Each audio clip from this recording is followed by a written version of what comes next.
stirring the coffee with chopsticks using the Vortex method, the only true way to optimize the taste of your coffee on a Monday morning at the molecular level. Good morning. Welcome to the Daybreak Show. I am the Sultan. We'll get started, but first, Community Coffee from Dan Murphy, Baton Rouge, Louisiana.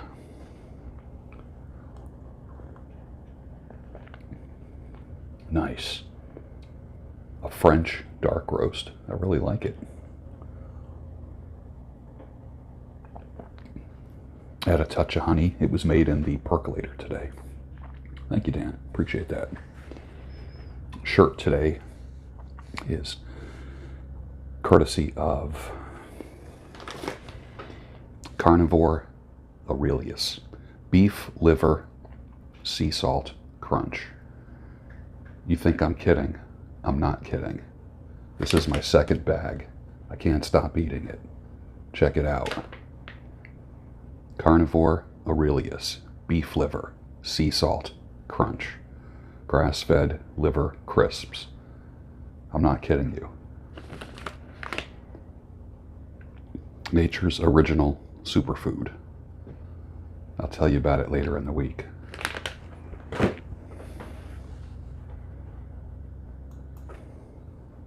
Hey, good morning. How are you? It's a good Monday morning, isn't it? It says it's going to be 59 degrees today. We'll see if it gets there. My beard is kind of a Narendra Modi beard, isn't it?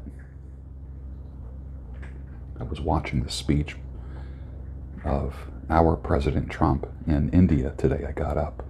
I actually woke up at 3 o'clock in the morning and went online and saw the speech. Really good speech. I like it. Some people's home is where they were born, some not. Where do you call home? What is home to you?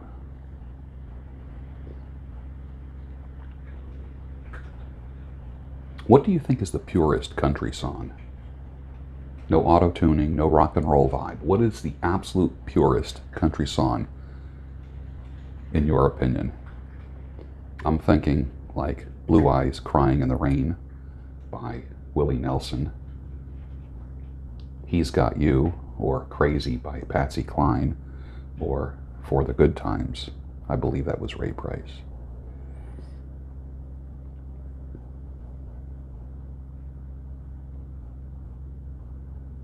Any fans of the band Genesis out there? As in the real Genesis, when they had Peter Gabriel. My opinion is I like the Peter Gabriel Genesis. Then they became more pop culture, more mainstream with Phil Collins. My preference is the Peter Gabriel Genesis. What do you think? Are you a fan of Peter Gabriel or a fan of Phil Collins? Put your answer down below. I'd like to see that. There's no right or wrong answer. It's just preferences, that's all. I always said that the group Yes and Jethro Tull had a child, and that child's name is Genesis. What do you think is the best metal song of all time? That's a tough one, isn't it? Think about it. What is the best metal song? Some people say War Pigs. Some people say Master of Puppets. Some people say One. Some people say Run for the Hills.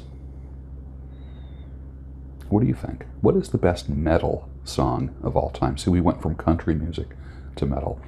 That's the beautiful thing about people who like the Sultan, who I affectionately call the Beasts. There's a wide range of people. They can't be nailed down to one genre of music.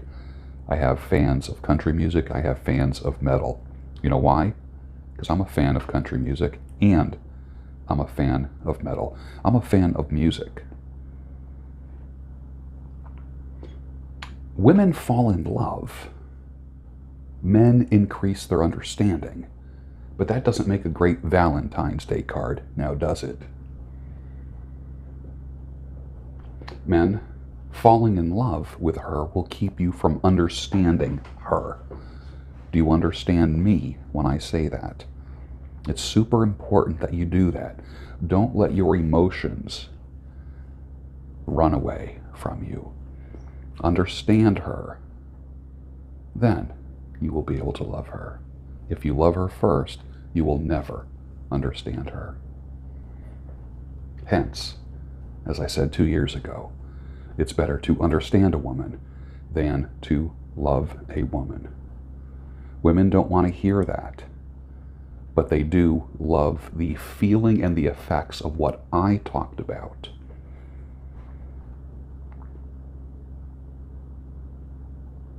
One of the most profound things a woman can say to you is not, "I love you." It's, "You get me." There's a time in your relationship when she will just slow down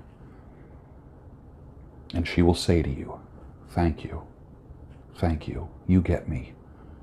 Thank you with my moods. Thank you for dealing with me with the way that I am." A strong man will get thanks from a woman and gratitude, and that will make her close to you. That will draw her to you. That will make the excellence pursue you.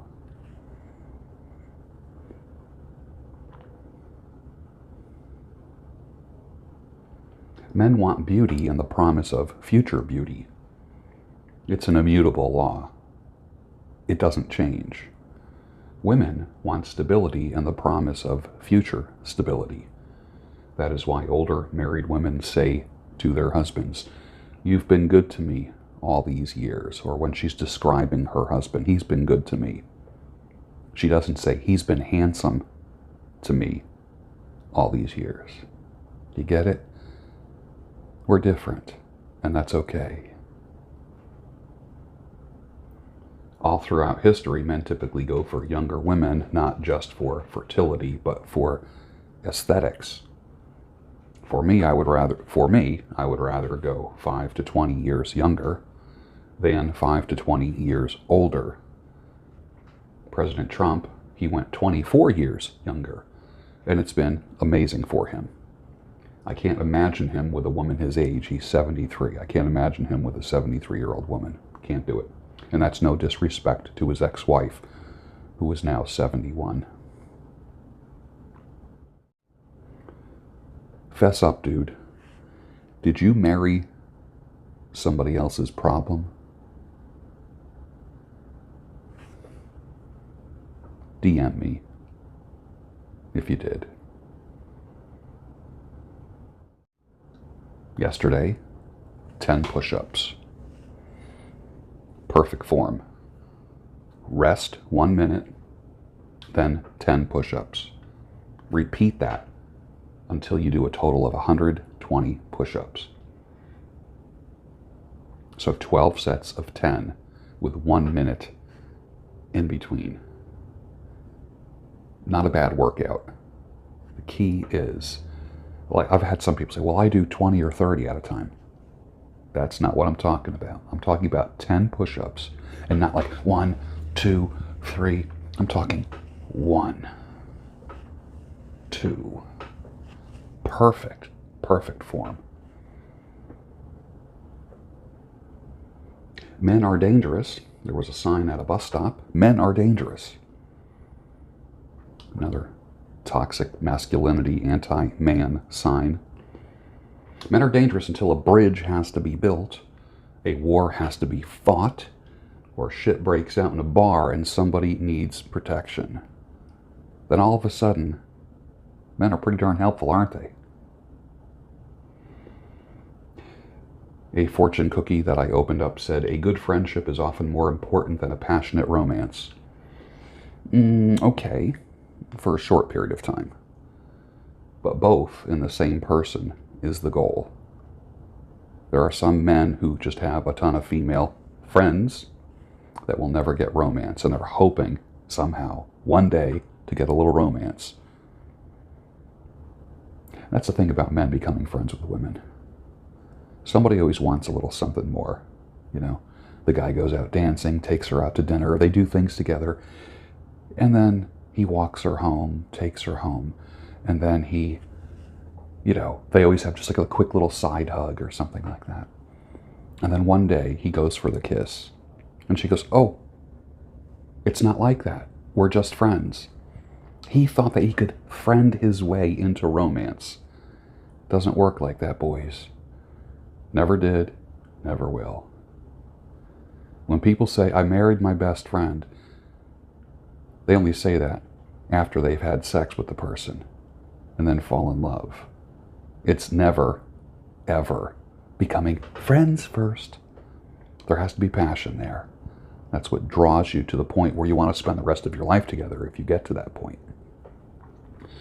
Speaking of spending the rest of your life together, as I ponder women in my life, I think about whoever I end up with, if there will be a person that I spend the rest of my life with, which I think there will be.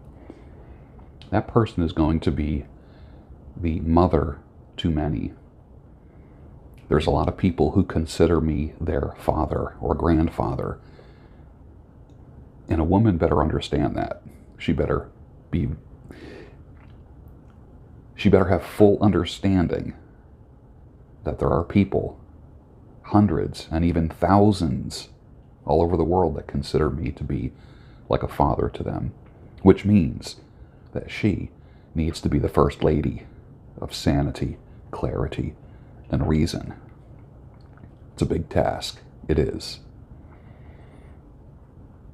Between Hank Williams' Pain songs and Newberry's Train songs and Blue Eyes Crying in the Rain, out in Luckenbach, Texas, ain't nobody feeling no pain. Waylon Jennings, 1977. He was the first American writer to actually earn a living from writing alone. Imagine that. He dropped out of the University of Virginia after one semester due to a lack of money. He lived in New York, Philadelphia, and Baltimore, and those homes are now dedicated museums.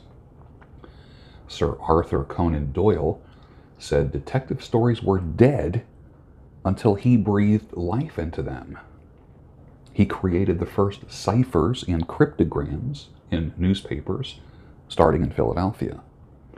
He married his 13-year-old cousin in 1835. She died 11 years later of tuberculosis. Her illness and death and the loss of many women is said to be the inspiration of many of his poems. He was known to be a tormented artist, a heavy drinker, and a madman. He died in Baltimore at age 40, and his cause of death is still in dispute. He was a great writer in his genre, most people believe. A truly tormented soul. He was a household name in 1845 for his work, The Raven, for which he was paid $9. Edgar Allan Poe died at 40 in 1849.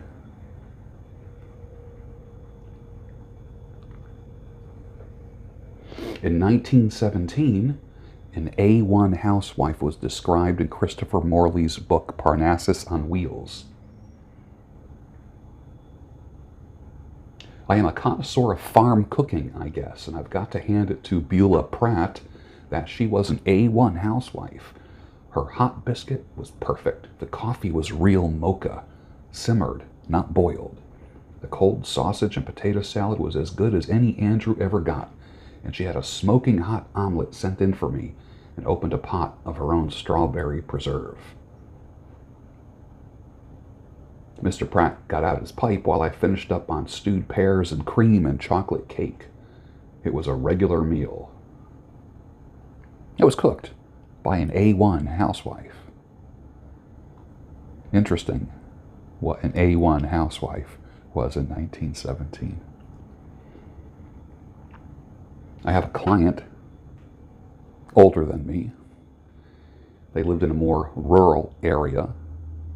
I don't want to identify him. He said when he was a kid, his father would go into town once a week, but never went without wearing a suit. Interesting, right?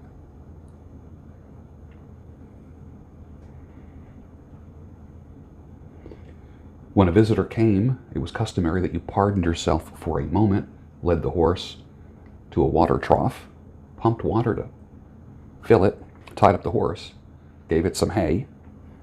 If the weather was stormy, you brought the animal to your barn. Then you fed your guest.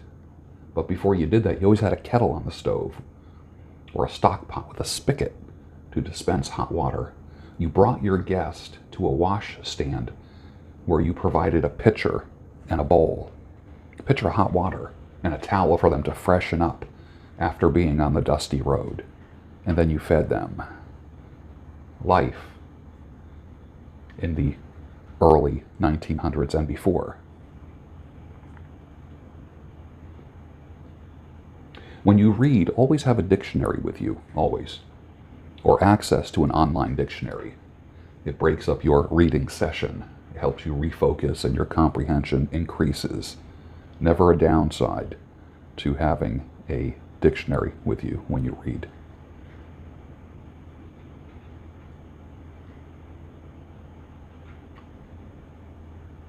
But if I stay here with you, girl, things just couldn't be the same, because I'm as free as a bird now, and this bird you'll never change. Leonard Skinner, 1973. I don't know anything except being a man. I have to admit, when I started using labels alpha and red pill, I saw a weird fucking tribalism from guys who can't even tie a knot or start a fire without matches. I don't know if it's a 50 and under thing. I just shake my head when I see any man-child online on YouTube start using the terms.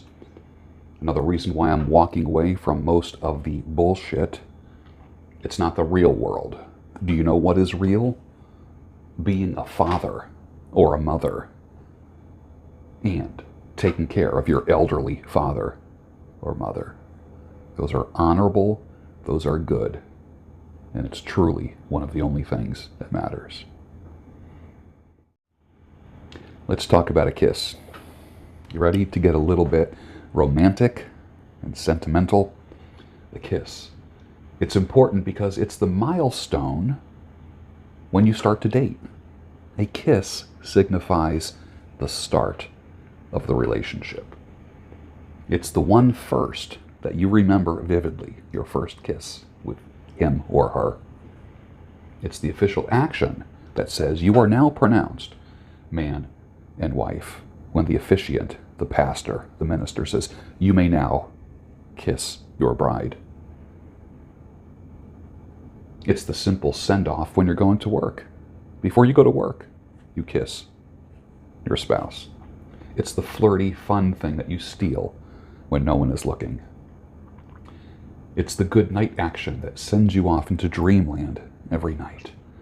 It's the reassurance when you're sick in bed. It's a welcome home. It's different than every other action, isn't it? It's also the last thing you do to your love before you say the final goodbye or lower them into the ground. It's important because it's special, unique, and it has great meaning. If a picture is worth 1,000 words, a kiss is worth 100,000. I will never forget my grandmother kissing my grandfather as he was laid out in a casket. And she said goodbye to him, reached him, kissed him. That was it. But many, many, many, many, many years before, their relationship started with a kiss. The kiss. If a picture is worth 1,000 words, a kiss is worth 100,000. And with that, finish your coffee, and I'll see you tomorrow on the Daybreak Show, the home of sanity, clarity, and reason.